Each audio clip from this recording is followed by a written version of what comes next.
Alhamdulillah, wassalatu wassalamu ala rasulillah Sayyidina wa maulana Muhammad ibn Abdillah wa ala alihi wa sahbihi wa man tabi'ahu wa mawalah. Ashhadu an la ilaha illallah wahdahu la sharika lah wa ashhadu anna sayyidana Muhammadan abduhu wa rasuluh la nabiyya ba'dah. Allahumma salli ala sayyidina Muhammadin an-nabiyil ummi wa ala alihi wa sahbihi wa barik wa sallim. Qala Allah Ta'ala fil Qur'anil Azim wa huwa asdaqul qailin. A'udzu billahi minasy syaithanir rajim. Ya ayyuhalladzina amanu taqullaha haqqa tuqatih wa la tamutunna illa wa antum muslimun. Wa qala ta'ala fi ayatin ukhra, ya ayyuhalladzina amanu taqullaha wa qulu qawlan sadida yuslih lakum a'malakum wa yaghfir lakum dhunubakum wa man yuti'illaha wa rasulahu faqad faza fawzan 'azima. Ibadallah, usikum wa nafsi bitaqwallah wa ta'atihi faqad fazal muttaqun. Hadirin jamaah Jumat yang dimuliakan Allah Subhanahu wa taala. Khiyarukum fil jahiliyah, khiyarukum fil Islam. Orang yang ketika zaman jahiliyahnya adalah orang-orang terpilih, panglima perang, orang kaya, pemimpin, punya kekuasaan, maka setelah dia masuk Islam juga mesti kaya, mesti menjadi panglima perang, mesti berkuasa. Ini yang dipahami oleh sahabat Nabi pada zaman Rasulullah sallallahu alaihi wasallam. Dengan masuk Islam, dengan hijrah, bukan berarti meninggalkan dunia. Sekarang sudah berada pada tahun 1444 Hijrah, berada di bulan Muharram, bulan yang penuh dengan kemuliaan. Ada sebagian orang berpemahaman, berpendapat, berpikiran, kalau sudah taubat, sudah hijrah, sudah masuk Islam, berarti dia meninggalkan bisnis, meninggalkan dagang, meninggalkan pekerjaan, meninggalkan kekuasaan, hanya berzikir, solat sunat, bersolawat, menunggu kematian datang. Kalaulah orang baik-baik ini meninggalkan pekerjaan, meninggalkan bisnis, meninggalkan pasar, maka pasar akan diisi oleh orang batil, oleh orang yang suka pada perbuatan riba. Khiyarukum fil jahiliyah, khiyarukum fil Islam. Kalau pada zaman jahiliyahnya dia panglima perang, maka setelah masuk Islam dia tetap menjadi panglima perang. Begitulah sahabat Nabi bernama Khalid ibnul Walid. Ketika pasukan Nabi sallallahu alaihi wasallam berperang melawan kafir musyrik, Nabi berpesan, kalian nanti akan melihat aku berperang. Maka 70 pemanah yang sudah disusun di atas Jabal Rumat, jangan turun ke bawah. Andai pasukan Nabi menang, kalian jangan turun. Andai pasukan Nabi kalah pun juga kalian jangan turun ke bawah. Begitu melihat pasukan Nabi menang, lalu pemanah ini turun ke bawah, tidak sabar melihat harta ghanimah, rampasan perang. Melihat pasukan Nabi turun, maka Khalid bin Walid yang ketika itu belum masuk Islam, menjadi panglima perang kafir musyrik, berputar mengelilingi Jabal Rumat, menyerang dari belakang. Itulah kekalahan pasukan Nabi pada perang Uhud tahun ketiga hijrah Nabi Muhammad sallallahu alaihi wasallam ke kota Al-Madinah Al-Munawwarah. Khalid bin Walid, panglima perangnya kafir musyrik, bahkan pernah mengalahkan pasukan Nabi Muhammad pada tahun ketiga hijrah. Tapi kemudian ketika dia sudah masuk Islam, dia tidak hanya berzikir dalam masjid, dia tidak hanya bersolawat, dia tidak hanya baca Quran menunggu mati, dia tetap menjadi panglima perang. Tapi dia tidak mendapat kehormatan mati syahid. Dia mati di atas tempat tidur dalam keadaan menangis. Ketika sahabat bertanya, mengapa engkau menangis wahai Khalid bin Walid? Bukankah setiap jengkal tubuhmu tidak ada yang selamat dari tebasan pedang, tusukan tombak, anak panah? Mengapa engkau menangis? Kata Khalid bin Walid, yang kutangiskan adalah mengapa aku mati di atas tempat tidur, mengapa aku tidak mati syahid dalam keadaan berdarah-darah. Impian seorang mukmin, ish kariman au mut syahidan, hidup mulia atau mati syahid. Kalau hidup, hidupnya mulia. Kalau mati, matinya mati syahid. Jangan pernah mundur, jangan pernah merubah diri. Yang berubah adalah akidah. Yang sebelumnya menyembah Lata, menyembah Uzza, menyembah batu dan berhala, berubah menjadi menyembah Allah. La ilaha illallah Muhammadur Rasulullah. Begitulah sahabat Nabi dulu. Bagaimana dengan seorang yang pernah membunuh Hamzah bin Abdul Muttalib? Dia adalah hamba berkulit hitam bernama Wahsy. Pada saat perang Badar dia mengintip sahabat Nabi, paman Nabi bernama Hamzah bin Abdul Muttalib, karena dia dijanjikan oleh tuannya kalau berhasil membunuh Hamzah maka dia akan dibebaskan. Maka dia bercerita, aku tombakkan ujung tombakku, aku tusukkan ke dalam tulang belakang Hamzah, lalu kemudian dia menggunting hidung Hamzah, dia memotong telinga Hamzah, dijadikan sebagai rantai liontin. Mereka mengejek singa Allah Subhanahu wa taala. Mereka mengejek sahabat Nabi yang sekaligus paman Nabi Muhammad sallallahu alaihi wasallam. Hari berganti, musim berubah. Pada saat pembebasan kota Makkah Al-Mukarramah tahun ke-8 Hijrah, datanglah Nabi Muhammad sallallahu alaihi wasallam membawa 10.000 pasukan dipimpin oleh panglima perang bernama Sa'ad bin Ubadah. Sa'ad bin Ubadah berkata, "Hadza yaumul malhamah." Ini hari balas dendam. Dulu mereka menggunting telinga Hamzah, dulu mereka memotong hidung Hamzah. Hari ini kita pun akan menggunting dan memotong telinga mereka. Kafir musyrik Makkah, 10.000 pasukan sudah siap. Saat itu apa kata Nabi sallallahu alaihi wasallam? Hadza yaumul marhamah. Ini hari berkasih sayang. Ini hari berkasih sayang. Ini hari memaafkan. Nabi tidak ada memotong satu pun telinga orang Makkah. Nabi tidak ada menggunting satu pun hidung orang Makkah. Qumu maghfuran lakum. Kalian semuanya diampunkan dengan kasih sayang Sayyidina wa Maulana Muhammad sallallahu alaihi wasallam. Wahsy yang pernah membunuh paman Nabi, Wahsy yang menggunting telinga paman Nabi, lari ketakutan ke Taif.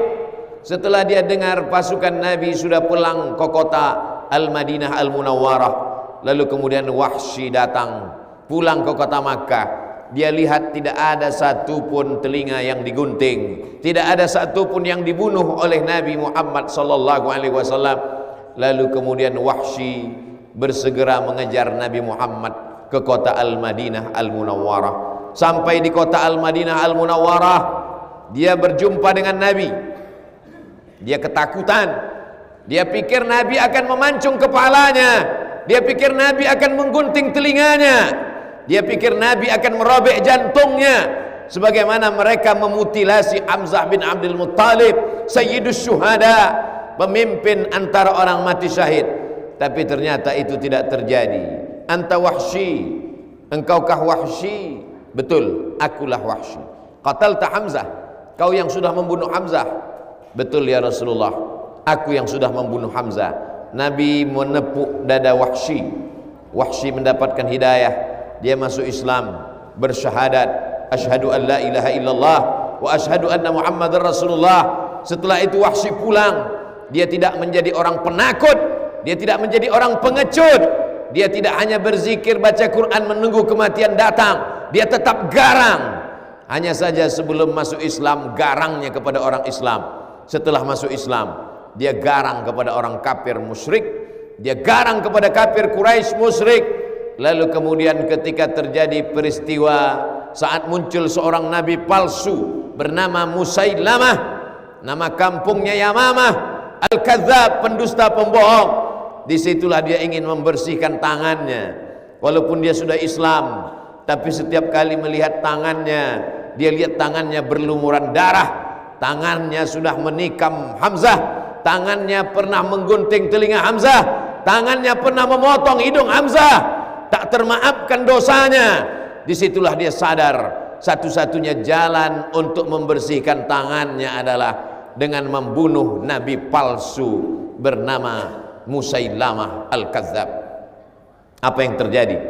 Musailamah sang nabi palsu mati di tangan Wahsy. Taubat tidak cukup hanya dengan astaghfirullah, masuk Islam tidak cukup hanya sekedar asyhadu an la ilaha illallah. Kalau dulu kau garang membunuh sayyidus syuhada, setelah kau masuk Islam tanganmu mesti dibersihkan. Maka Wahsy membunuh nabi palsu bernama Musailamah Al-Kadzab, pendusta, pembohong, penipu. 70 orang penghafal Quran mati syahid pada masa pemerintahan Sayyidina Abu Bakar Siddiq. Setelah nabi palsu Musailamah Al-Kadzab mati, apa kata Wahsy? Tanganku ini pernah berlumuran darah karena membunuh orang paling baik, Hamzah bin Abdul Muttalib.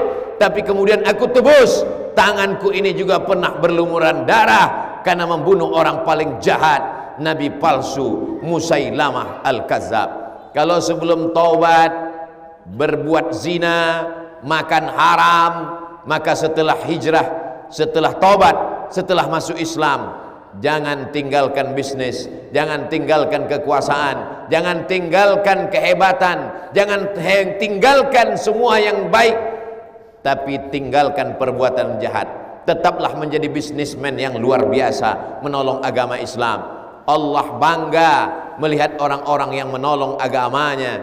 Makanya Nabi pernah berdoa, Allahumma a'izzal Islam bi Umarain. Ya Allah, kuatkan Islam ini dengan 2 orang Umar. Waktu itu di kota Makkah ada 2 orang Umar yang hebat. Yang pertama Umar bin Khattab, juara bertahan gulat.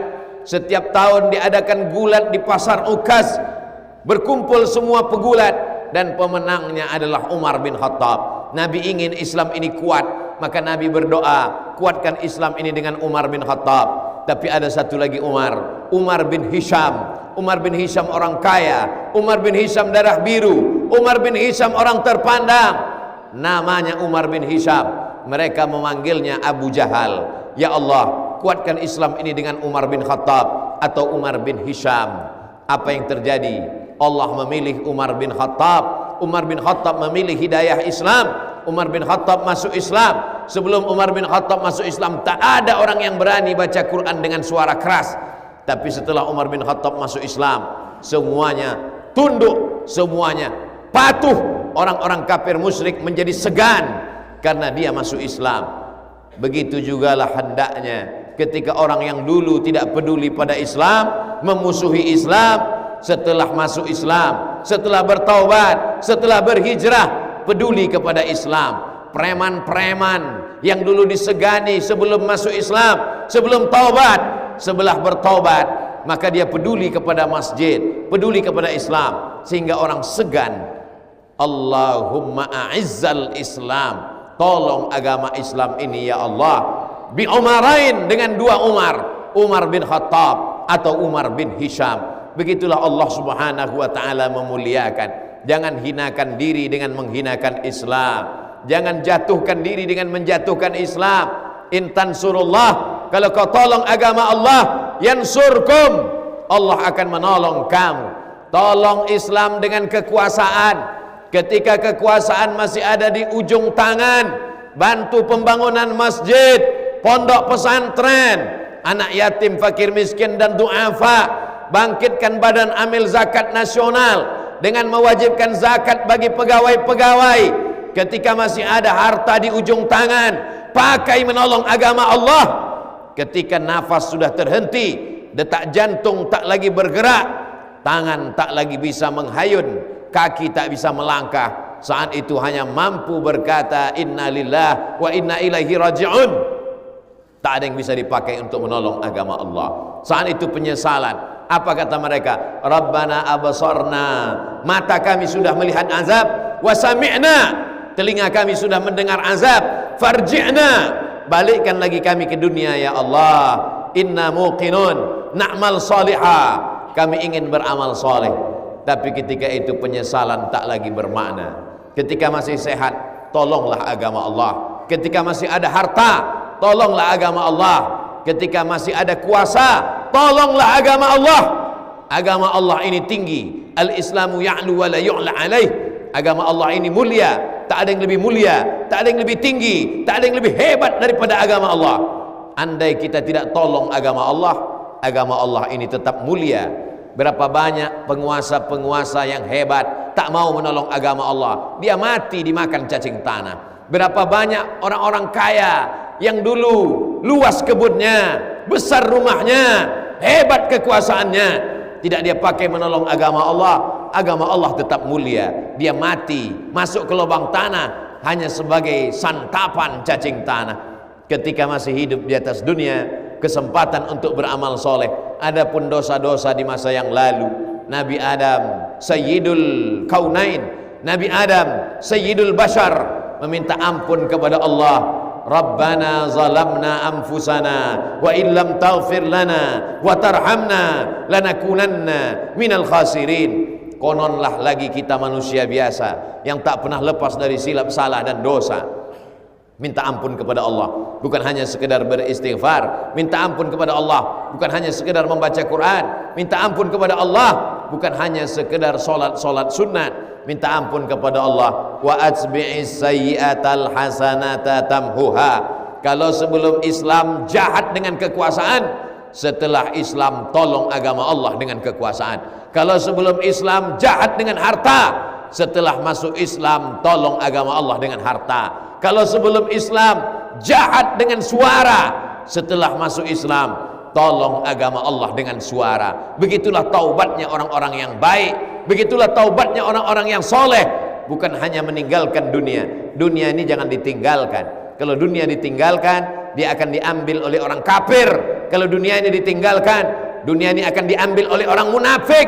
Kalau dunia ini ditinggalkan, dia akan diambil oleh orang zalim. Dunia ini mesti direbut sebagaimana Sayyidina wa Maulana Muhammad sallallahu alaihi wasallam merebut.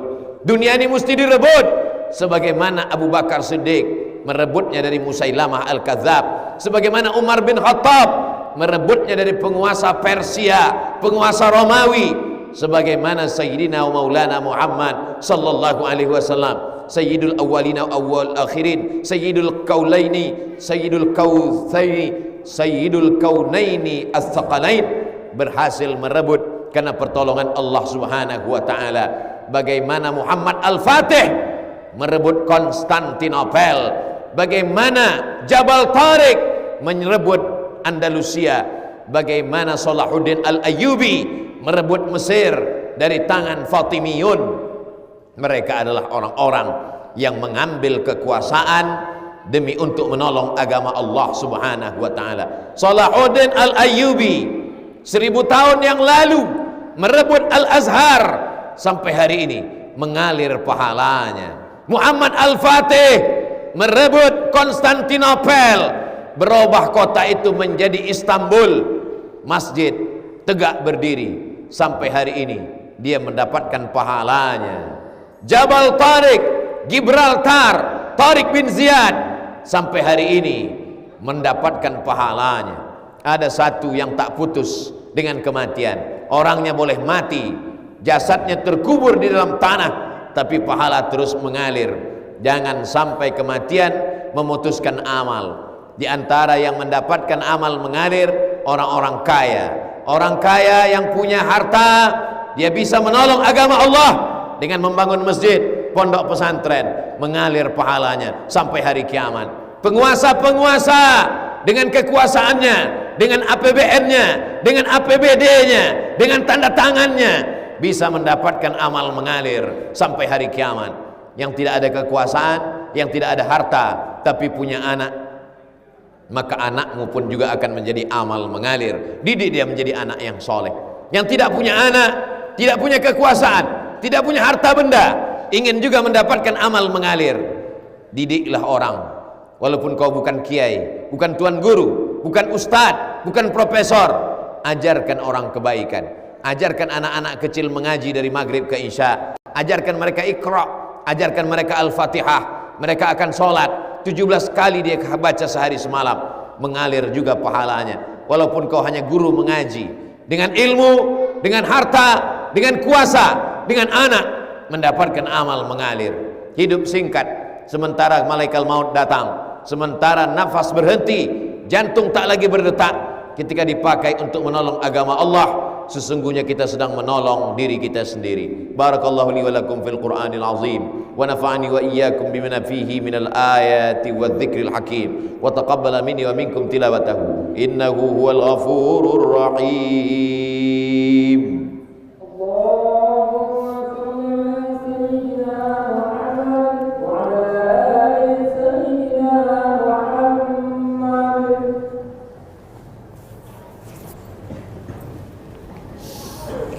Alhamdulillahilladzi bi ni'matihi tatimmu shalihat, wassalatu wassalamu ala sayyidis sadat wa ala alihi wa ashabihi ahlil fadaili wal karamat. Asyhadu an la ilaha illallah wahdahu la syarika lah, wa asyhadu anna sayyidana Muhammadan abduhu wa rasuluh wa safiyuhu min khalqihi wa khaliluh, addal amanah wa ballagha ar-risalah wa nasaha lil ummah wa tarakana 'alal mahajjatil bayda lailuha kanahariha la yazighu anha illa halik. Allahumma salli ala sayyidina wa habibina wa syafi'ina wa zukhrina wa qurrati a'yunina Muhammadin nabiyil ummi wa ala alihi wa sahbihi wa barik wa sallim. Qala Allah tabaraka wa ta'ala fil Qur'anil azim wa huwa asdaqul qailin. A'udzu billahi minasy syaithanir rajim. Innallaha wa malaikatahu yusalluna 'alan nabi ya ayyuhalladzina amanu sallu 'alaihi wa sallimu taslima. Allahumma ighfir lil muslimina wal muslimat wal mu'minina wal mu'minat al-ahya'i minhum wal amwat birahmatika ya arhamar rahimin. Allahumma a'izzal islam wal muslimin wahdhulil kafarata wal musyrikin wa dammir a'da'aka a'da'ad din. Allahumma shattit shamlahum wa farriq jam'ahum waj'al kaidahum fi nuhurihim. Allahumma ansur ikhwanana al-mujahidin al-mustad'afina fi Falastin wa fi Rohingya wa fil Hind wa fi kulli makan min masyariqil ardi ila magharibiha. Ibadallah, أوصيكم ونفسي بتقوى الله وطاعته فقد فاز المتقون. إن الله يأمر بالعدل والإحسان وإيتاء ذي القربى وينهى عن الفحشاء والمنكر والبغي يعظكم لعلكم تذكرون. فاذكروا الله العظيم يذكركم واسألوه من فضله يعطكم ولذكر الله أكبر والله يعلم ما تصنعون. أقم الصلاة.